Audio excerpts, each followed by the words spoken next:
जय हिंद साथियों, नमस्कार सभी भाइयों को। साथियों, क्या है वो आरबीआई का ब्रह्मास्त्र जो अगर आपको पता हो तो उसके बाद आपको ना तो किसी रिकवरी वाले, ना किसी बैंक, ना ही किसी एनबीएफसी से डरने की जरूरत है।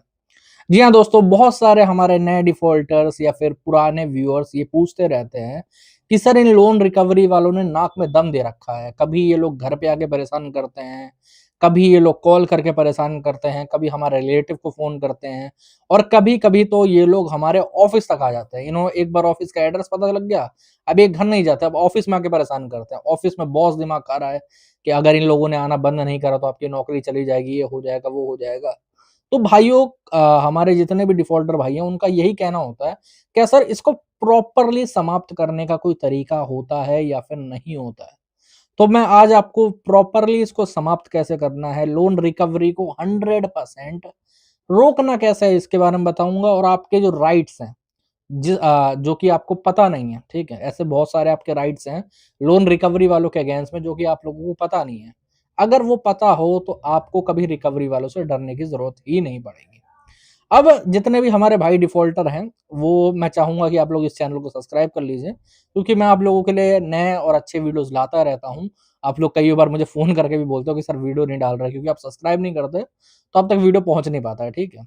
और अगर कोई भी लोन रिलेटेड कोई भी प्रॉब्लम है, कोई दिक्कत है, परेशानी है, लोन रिकवरी वाले परेशान कर रहे हैं, कॉल ज्यादा आ रही है, विजिट रुकवाना चाहते हो, कुछ भी करवाना चाहते हो, ऊपर नंबर आ रहा है, व्हाट्सएप पर मैसेज कर सकते हो, व्हाट्सएप के माध्यम से जुड़ सकते हो, ठीक है। अब वीडियो को ज्यादा लंबा ना करते हुए आप लोगों को मेन पॉइंट की बात बताता हूँ। देखिए साथियों, सबसे पहले ना आप लोगों को एक चीज समझनी चाहिए, ठीक है। हम लोग एक लोकतंत्र वाले देश में जी रहे हैं, ठीक है। हम सभी के अपने अपने फंडामेंटल राइट्स हैं, अपने अपने मौलिक अधिकार हैं, और उन मौलिक अधिकारों का हनन कोई भी नहीं कर सकता, चाहे वो कोई बैंक हो, चाहे वो कोई एनबीएफसी हो, चाहे वो कोई भी हो। जी हाँ। और आरबीआई ने अपनी पॉलिसी बना रखी है, आरबीआई ने अपनी गाइडलाइंस रिकवरी वालों के अगेंस्ट में और बैंकों के अगेंस्ट में इशू कर रखी है। तो आप लोगों को वैसे भी कुछ खास डरने की जरूरत नहीं। अब बहुत सारे हमारे भाई लोग बोलते हैं कि सर हमें कैसे पता लगेगा कि आरबीआई ने क्या गाइडलाइंस इशू कर रखी है, आरबीआई ने ऐसा कौन सा ब्रह्मास्त्र जो आप बोलते हो वो क्या इशू कर रखा है, ब्रह्मास्त्र क्या है, ब्रह्मास्त्र। तो देखो, आप लोगों को लगता होगा ना कि सारी चीजें बहुत दूर होंगी, कुछ दूर नहीं है। आपको सिंपली गूगल पे जाना है, वहां पर आरबीआई गाइडलाइंस डालनी है। आपको हिंदी और इंग्लिश में फॉर रिकवरी एजेंट लिख दीजिएगा, ठीक है। ओके, मैं भूल गया था। आरबीआई की गाइडलाइंस रिकवरी एजेंट्स के लिए हिंदी में भी बता दिया आप लोगों को, ठीक है। वहां पर आपको हिंदी में और इंग्लिश में दोनों में ही पीडीएफ मिल जाएगा, जिसके अंदर सारी चीजें लिखी हुई हैं। अब आपके राइट्स कहते क्या हैं? देखो, आप सभी को पता होगा, बहुत सारे वैसे तो लोग मेरे को पूछते हैं कि सर ये जो हमारे घर पे विजिट करते हैं, क्या ये लीगल है? क्या आरबीआई ने इसकी परमिशन दे रखी है? तो भाइयों देखो, परमिशन तो दे रखी है, लेकिन इसका मतलब ये नहीं है कि आरबीआई ने आपको आपके घर पे आके गाली गलौज करना है या फिर परेशान करने की परमिशन दे दी है उनको। आरबीआई ने उस पे इतने ज्यादा रूल लगा रखे हैं ना कि अगर बैंक इतना सा भी इधर उधर करता है तो आपके पास पूरे राइट्स होते हैं बैंक की ऐसी तैसी करने के लिए। मैं जेनुअनली बता सकता हूँ, ठीक है। क्या है आपके राइट्स, क्या कहते हैं आपके राइट्स? सबसे पहली बात तो देखो, राइट्स में पहले बात लिखी हुई है, सबसे पहली बात, कि आपने बैंक से कोई भी कॉन्ट्रैक्ट कर रखा हो, ठीक है। अगर वो डिफॉल्ट होता है कोई बात नहीं है, आपने कॉन्ट्रैक्ट में लिख रखा है कि भाई साहब आपको, आप हफ्ते में मुझे 70 घंटे फोन कर सकते हैं या फिर दिन में 20 घंटे फोन कर सकते हैं। जी हाँ। आप लोग बोलते हो ना कि हमें इतने ज्यादा कॉल्स आते क्यों हैं, मतलब 100 कॉल क्यों कर रहे हैं।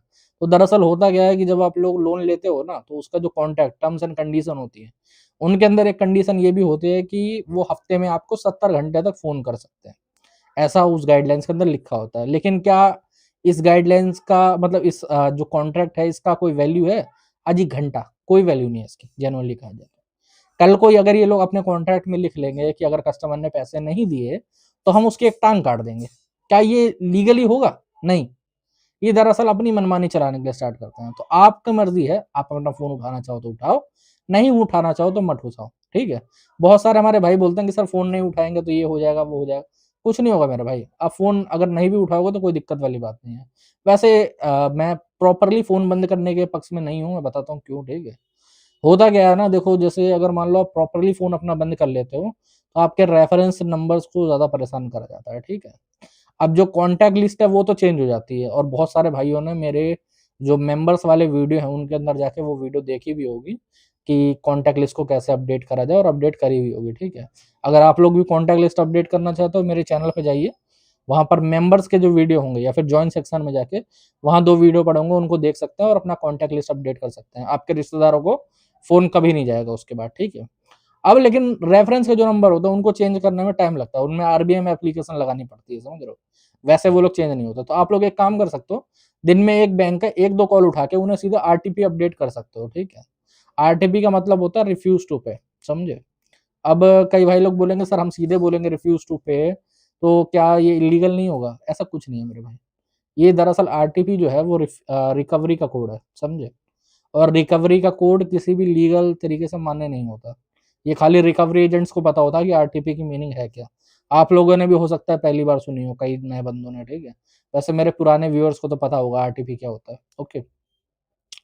अब ये बोल के आप लोग सीधे वो कर सकते हो ताकि आपके रेफरेंस पे कॉल कम जाए, ओके। अब विजिट के बारे में क्या कहा जाता है? कई बार आप लोग वो सोचते होगे ना कि यार ये घर पे आएंगे, गाली गलौज करेंगे, बदतमीजी करेंगे, फलाना करेंगे, ढिमकाना करेंगे, ठीक है। एक आधा कोई रिकवरी एजेंट आ भी जाता जो प्यार से बात कर लेता, तो आप लोगों को लगता होगा कि भाई साहब ये तो मेरे ऊपर बहुत बड़ा एहसान करके चला गया। मेरे को आए दिन लोगों के कॉल आता है और वो लोग जानते हो क्या बोलते हैं कि सर हाँ, एक रिकवरी वाला आया था मेरे घर पे, लेकिन उसने कोई बदतमीजी से बात नहीं करी, उसने नॉर्मली बात करी। जैसे ऐसे बोलेंगे जैसे कि उन पे कोई एहसान करके चला गया हो। अरे मेरे भाई, उसको नॉर्मली बात करनी पड़ेगी। वो ऐसा कुछ बहस कर ही नहीं सकता, वो प्रॉपरली लीगल काम होगा वो। आरबीआई ने मैंडेटरी कर रखा है कि डीआरए का सर्टिफिकेट, आईडी कार्ड और ऑथराइजेशन लेटर होना चाहिए। अगर आपको मेरी बात का यकीन नहीं आता, कुछ नहीं दिक्कत है, गूगल पे जाके आरबीआई की गाइडलाइन सर्च मारे रिकवरी एजेंट के अगेंस्ट में, वहां पर आपको पता लग जाएगा प्रॉपरली, समझ रहे हो? वहां पर अगर ये तीनों चीजें नहीं है तो आपको बात करने की कोई भी जरूरत नहीं होती है। लेकिन ये रिकवरी वाले कुत्ते की दुम है, ये सीधी कहाँ होने वाली? तो जब ज़्यादा इनसे बहस करने लगो तो ये बार-बार कभी ऑफ़िस में, कभी इधर-उधर, जब आप नहीं होगे प्रेज़ेंट में, तब ये लोग विज़िट करने लगते हैं। तो इसका एक्चुअल उपाय क्या है? तो देखो, फिर वही बात है कि जिसने भाई साहब ये पूरी चीज़ें बनाई हैं आरबीआई ने, तो उसने इसका सॉल्यूशन भी दे रखा है। आरबीआई ने अपना खुद का ओम्बुड्समैन बना रखा है। अब कई लोग इसमें क्रिटिसाइज़ करेंगे कि भाई साहब, सर मैंने कंप्लेंट करी थी लेकिन विज़िट हुई। तो मैं उन लोगों की बता देता हूँ, उन लोगों 2-4 लोगों ने मेरे को कमेंट करा था, मैंने उनसे बात करी थी। तो मैंने उनको समझाया भी था कि उनकी फिर मेरे को प्रॉब्लम समझ में आई थी, ठीक है। कई बार क्या होता है, लोग गलत तरीके से कंप्लेंट कर देते हैं, ठीक है। या फिर कंप्लेंट करते हैं, उसमें एविडेंस वगैरह कुछ लगाते नहीं हैं। तो वो कंप्लेंट या तो क्लोज़ हो जाती है या फिर इनवैलिड हो जाती है, समझे?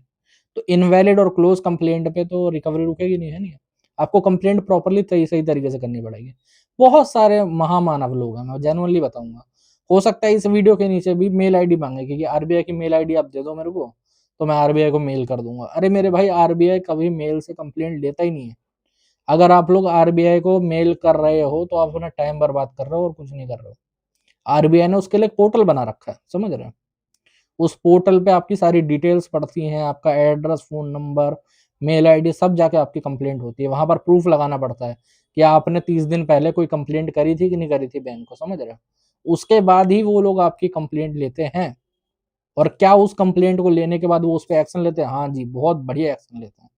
और आप लोग बात नहीं मानोगे, मैं अभी आप लोगों को एक केस सुनाऊँगा। आज की बात है, आप लोगों को थोड़ा फिशी लगेगा बट मैं आप लोगों को बताता हूँ क्या हुआ। आम तौर पे क्या होता है कि जब आरबीआई में कंप्लेंट करी जाती है, तो आरबीआई या तो अगर गलत तरीके से कंप्लेंट करी गई होगी, तो उसको क्लोज़ कर देता है, ठीक है?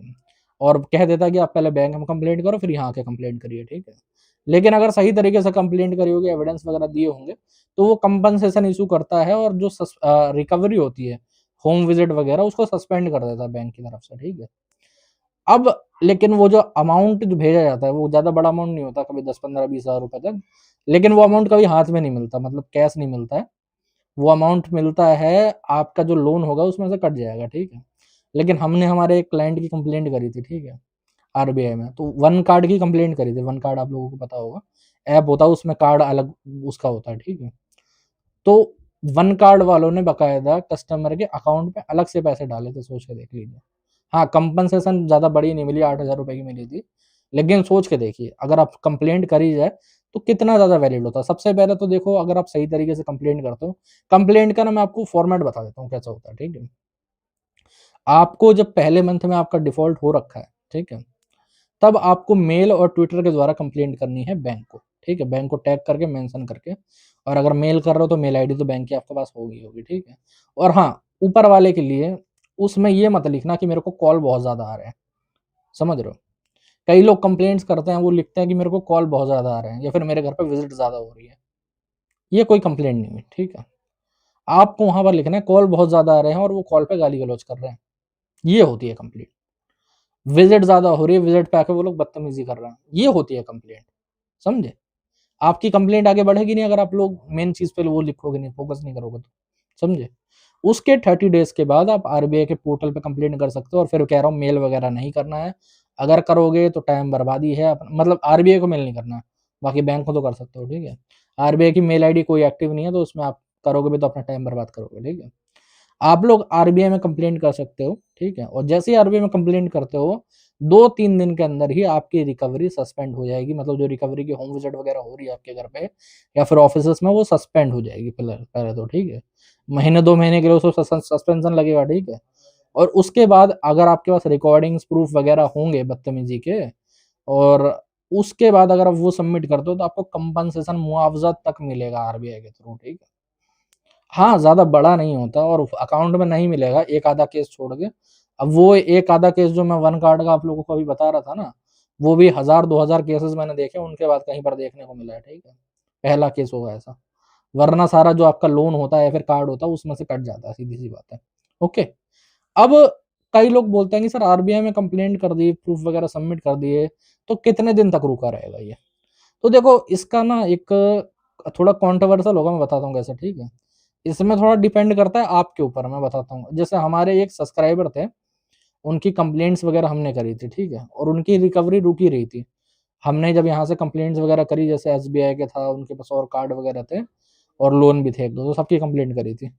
तो उनका एक जो पर्टिकुलर कार्ड था, ठीक है, आरबीएल का, उस आरबीएल के कार्ड पे विजिट रुकी हुई थी। बट कॉल्स वगैरह जो है ना, एक आधा कॉल आपको तब भी रिसीव हो जाएगा, क्योंकि उन लोगों को दिखाना पड़ता है बैंक को कि हम लोग देखो कस्टमर को कम से कम रिमाइंड कर रहे हैं एज अ कॉल के थ्रू। तो अब भाई साहब वो बिजी होंगे कस्टमर उस टाइम पे, ठीक है।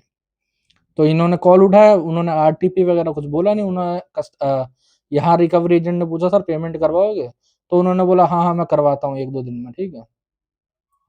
स्लिप ऑफ टंग हो गया, 1-2 दिन निकल गया मुंह से।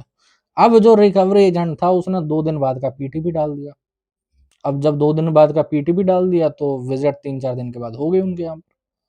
तो उन्होंने मुझे फोन करा, रिकवरी वाले से पूछा भाई तुम क्यों आए, हमने तो कंप्लेंट वगैरह सब कर रखी है नहीं है, और विजिट रुकी भी होनी चाहिए।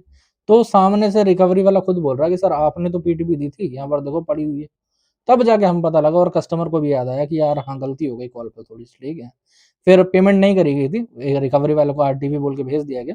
वो भी समझ गया कि कस्टमर पे नहीं करेगा, ठीक है, उसको दिक्कत है फाइनेंशियल इशू वगैरह। और आगे चल के फिर हमने कंप्लेंट्स वगैरह कर दी तो रिकवरी फिर सॉल्व हो गई।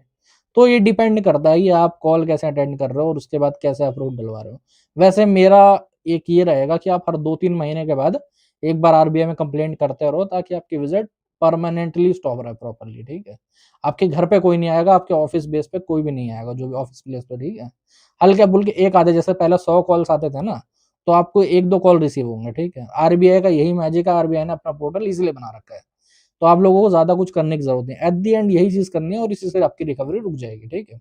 इसी से आप प्रॉपरली तरीके से टैकल कर सकते हो और अपने राइट समझ सकते हो। और अगर आपका इससे मतलब पुराना कुछ हुआ होगा ना, जिसके आपके प्रूफ वगैरह रखे हो, तो उस बेसिस पे भी आप कंप्लेंट कर सकते हो, उस पर भी मुआवजा पा सकते हो, ठीक है।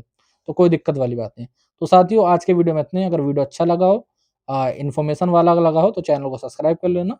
और कोई दिक्कत प्रॉब्लम परेशानी आपकी है तो ऊपर नंबर आ रहा है, व्हाट्सएप पर मैसेज कर सकते हो, ठीक है। जय हिंद सभी भाइयों।